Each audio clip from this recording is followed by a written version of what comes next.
Well, hey, everybody, welcome to 2022. So if you're watching this in 2023, that means you survived 2022, but this is kicking off 2022 here. And today we're going to discuss how Navy Buds, which we'll explain what that is. So how Navy Buds for beginners will help you navigate not just this year, 2022, but also the years ahead. So welcome to this edition this edition of the Military Wire with Mike Schindler. Let me do that again. You guys know who I am, but welcome to this edition of the Military Wire with Mike Schindler. And I am, in fact, Mike Schindler. And this is the podcast where we interview some of America's most elite men and women who have served this country in hopes that you, the listener, will get an aha moment that you can apply to your own life. So today, this is part one of a three-part series. We're going to do this with author and retired Command Master Chief Steve Giblin, Navy SEAL. Very excited to have you back on the show, Steve. And he is going to share with us insights from chapter 5 of his latest book, Walking in Mud. If you have not picked this book up, you need to. And he's going to explain what he learned from his BUDS training that will help you navigate the chaos of today's environment. So, Steve, welcome to the Military Wire. Thank you, Mike. Thanks for having me. Yeah, I love having you back. So our promise to our listeners is that we will essentially give them 3 of your truisms that you learned from BUDS that can be applied to the new normal, this new environment that we're living in, that, as you call, that will help them walk through the mud. So we know we need it. I think, 2020, for those who don't know, I think everybody knows, but for those who don't, 2020 was the beginning of an absolute,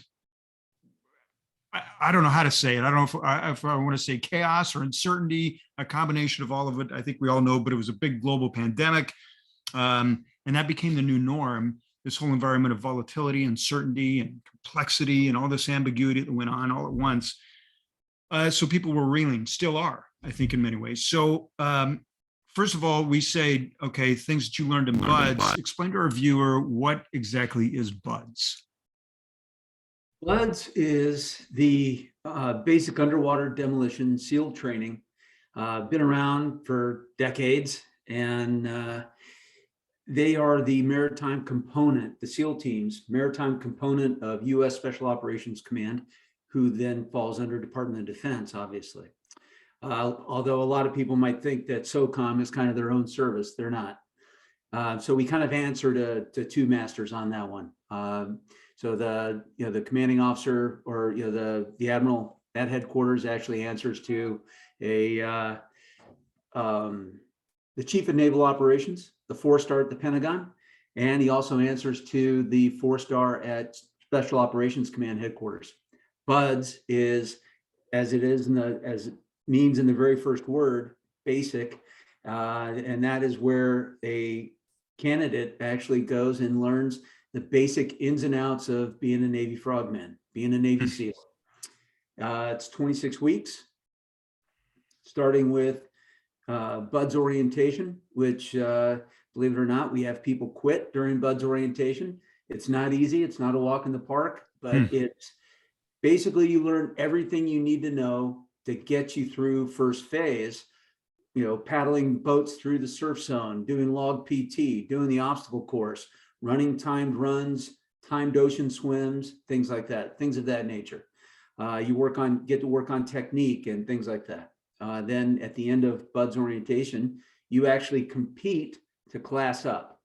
So first phase can only handle about 170 students, and typically there's about 250 students that are there ready to class up at any given time. So everything is always kind of a competition, the secret race. And then you get into first phase. So after first phase, you basically are through first phase, second phase, and third phase. That's about another 21 weeks of training. Once you finish that, then you go on to SEAL qualification training immediately. There's no break, no leave, anything like that. And that's another 26 weeks of training. So 52 weeks of training prior to going to a SEAL team. Wow. So it's a total commitment. So there's no question that you learn a ton through that experience, not only just skill set, but probably mindset, right? Absolutely, absolutely. We used to have we had an instructor there that said, it's mind over matter, gentlemen. If you don't mind, it doesn't matter. And that pertains to, just going through Hell Week, going to the obstacle course, doing a 4-mile run, doing a 2-mile swim. And a lot of times you did, 3 of those major evolutions in just one day. You would do, a 4-mile timed run in the morning and do an obstacle course after lunch, and then do an ocean swim, a timed ocean swim late that afternoon, or any combination there within, of how those play out. And it's just constant movement, constant physical activities. And when I talk about physical, we're talking, log PT, paddling an IBS, inflatable boat small with 5 of your closest classmates up and down the coast. Transporting those IBSs, what we call boats on heads, across the base or down the beach. It's a miserable affair. It really is. But what it does is it tests your mettle. And every day you have people quit. Yeah. Every day. Yeah. All the way through first phase, that is. I want to circle back on that, people quitting, because I think that's something that we're seeing, like on the mental health piece, is, people quitting, right? Because, mentally it's tough. So let's talk about this, because you're talking about being in pretty extreme environments, testing your mettle, as you say, right? Every day you're just competing against yourself, but also other classmates. Like, can I do one more? I know some have called them micro wins. Like, Mark Devine calls them micro wins. I think there's a number of folks that just, if I can make it through the next 10 seconds, what are some simple techniques, Steve? And for those who don't know, you get 26 years with the Navy, 24 with the SEALs. So you've got great experience here. What's a simple technique that we can all apply that helps us kind of level set or focus when things get moving too fast, or if it's too chaotic? Something I like to do, and it's something that I learned early on, was breathing techniques. And I actually learned it from a sniper. And what he taught us was breathing in for 4 through the nose, hold your breath for 4 seconds, exhaling through the mouth for 4 seconds. And you do this in a series of 4. So you repeat that series 3 more times, and that actually brings your heart rate down, gets oxygen to the brain, more oxygen than normal, and it actually calms you down. It calms you down, gets that heart rate down, and you actually think clearly. And if you do it in a deliberate manner, then you are deliberately trying to calm yourself down and think, just, okay, here's how I'm going to go through this. And, is it earth shattering? Is it life or death? Typically not, compared to other parts of the world. Yeah. Yeah. I've heard that referred to as box breathing. Just kind of create a box with your breath and be able to slow that down. I think that's so important. It's that whole quick to listen, slow to speak, but also, applying that in a way that you can go, wait a second, I just need a level set. How do I do that without panicking? How do I act or respond versus react, right? So absolutely. And a lot of times, what a lot of people don't understand, especially these hot-headed people that we know or that we've come across in our life, and everybody's come across one, or maybe they are one, is how are people going to react to our reactions? Yeah. So if we come off as hot-headed when somebody comes across as rude or whatever, we just explode, that just accelerates the situation and makes it even more volatile. So if we choose to react in a different way, calmer maybe, and bring calm to the situation, or somebody cuts you off in traffic, don't react, then that actually will calm things down. Yeah, such good advice. Okay, I want to jump into Buds for Beginners, because I love how you say that in this book. So this, again, Walking in Mud, your latest book. kind of help us unpack these times. So, what are three truisms we can apply from your book that you learned from buds that we can apply to our own lives that'll help us navigate these times? Something that our grandparents, our parents told us: tell the truth. Mm, Um, always being truthful, and yeah, the benefits of telling the truth. The truth will set you free, goes the old saying, right? yeah, And I'll tell you what, that has never been more truer than it is today. I was just actually reading an article about, and it depends on, what media source do you go to? And, they're talking about, the leadership in the White House lying to us about, Russia and Ukraine, yeah, or lying to us about the COVID situation, the pandemic. And it's,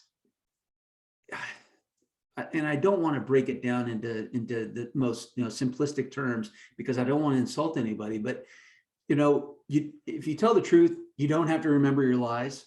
yeah. So We've true. seen some politicians that have been caught up in lies, right? You'll earn trust and respect Yeah, from not just your peers, but from everybody, really. You'll create deeper connections with people. mm, People know that you're very genuine and telling the truth, authentic. They tend to, you create a bond, yeah, right? Even in just a simple conversation. yeah, You'll also feel more confident because, hey, I'm just telling the truth and I don't have to remember a lie. And I yeah, don't, you can, when people tell lies, unless they do it for a living, they, you can tell when they lie. And it starts to create a little bit of friction and a little bit of unsettling between everybody. yeah. Um, So and true. trust creates opportunities, right? So if people trust you because they know that you're honest and genuine, opportunities will come up. Yeah. So good. It's such a powerful, it's so that is so powerful. I mean, if that's one thing we can apply to this is just truth, that's good. What's point number two? What would you say is another truism? Well, treat people the way you want to be treated. It's one of these things where, if somebody treats you like you're a jerk, you're just gonna, again, it comes back to that reaction, Yeah. right? And what is that reaction that somebody else is going to bring back towards you? And if you're not treating people the way that you want to be treated, then how can you ever demand respect from anybody? Yeah. Yeah. We learned that really early on in buds, and that was huge. That was huge because it creates that teamwork that started in buds and carried on into the teams. Mm, yeah. I think it goes to, especially now, treating other people like our neighbor, right? Like, how well do we want to be treated as a neighbor and how well do we want to treat our neighbor? I think that's so, it's so easy to say. I think there's moments, Steve, that I struggle with it. Like, Sure. you know, I use box breathing a lot. So, Yeah. Yeah. right. I Right. mean, there's moments. So, okay. Point number three, what's a third truism? Think about how your actions affect others, not just now in how you're treating people, but in doing everyday things in life. And you were just talking about neighbors. We've got, we're a foot and a half of snow out here in Western New York, and you see it every day.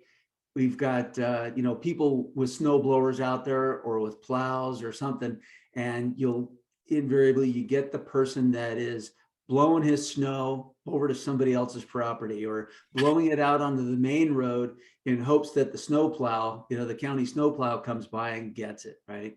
Yeah. There's sort of, ethical practices to just dealing with snow, or, even in the summertime, whether you're cutting grass or firing up a chainsaw at, 7 a.m, wait Yeah. until 8 o'clock in the morning, that kind of thing. We Yeah. had a neighbor one night in the summer. He must have been just hell bent on getting a project done, and he had his chop saw going at midnight. Oh, And gee. he was out in his front yard. It's dead quiet. We live in rural New York, and just acres. Everybody's on Yeah. an acre, if not more. And all of a sudden, this guy fires up his chop saw. We're sleeping with our windows open. You Mm, know, So yeah, it's think about how your actions affect others. And, obviously this guy doesn't want to, have friends as neighbors. So Yeah, right. Well, I mean, you're talking second and third order effects, like not only what's absolutely. good for me, but we're talking about what is the impact from that Yeah, decision. the ripple Yeah, effect. yeah, Yeah, it's so yeah, good. It's 100%.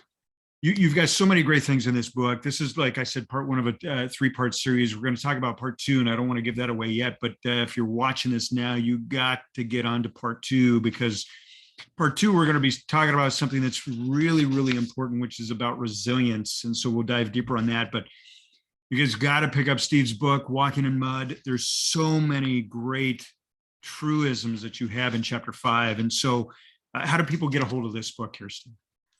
It's available online through Amazon, Post Hill Press, my publisher, Simon and Schuster, who's my distributor, Target, Walmart. Gosh, who else? Who else? Scary. I should have this down. Well, suffice to say, you could almost Google it, right? I mean, you'd be Right. able to Yeah. land on it. Actually, Yeah. if you Google it, a whole list comes up. Barnes and Noble. It's the audio version is available through audiobooks.com. Yep. Not Oh only, boy, we got you frozen a little but bit here. There you go. listen to the. Oh, yeah, Hang, it's available, and it's probably $10. yeah, it's great. Good. Good. Hey, that's all right. So we had a little glitch there. Here's the thing for those who are watching this. You guys know what it's like. Studios at home, Steve's at home. We're trying to do these. We got this whole pandemic scare. Steve, we got most of it. Bottom line is, be sure that you Google his latest book. And also, if you want to follow Steve, frogmanleadership.com, be sure that you visit his site there at frogmanleadership.com. So, Steve, thanks again for being on the Military Wire. Mike, pleasure.